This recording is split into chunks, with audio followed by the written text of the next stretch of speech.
اللہ پاک نے سب سے پہلی کون سی مخلوق پیدا کی؟ اس میں مختلف اقوال ہیں، لیکن امام بخاری کے استاد صاحب علامہ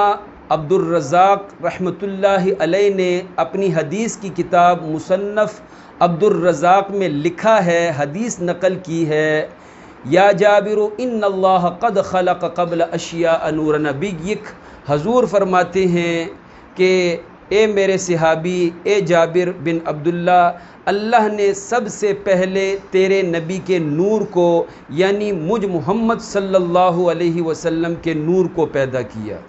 اس لیے امام بخاری کے استاد اور دیگر بڑے بڑے محدثین یہ لکھتے ہیں کہ اللہ پاک نے سب سے پہلی جو مخلوق پیدا کی وہ نبی پاک علیہ السلام کا مبارک نور ہے، حضور علیہ الصلاۃ والسلام کی مبارک روح انور، نور انور، یہ سب سے پہلے اللہ پاک نے پیدا کیا ہے۔ عزیزان محترم، چونکہ اللہ پاک اپنے محبوب سے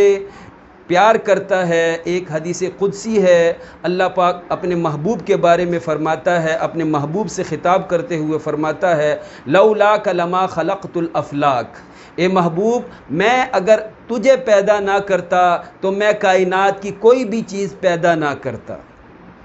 تو یقیناً اللہ کو سب سے زیادہ پیار اپنے آخری رسول سے ہے، اسی لیے سب سے پہلے آخری رسول کی مبارک روح کو پیدا کیا گیا ہے۔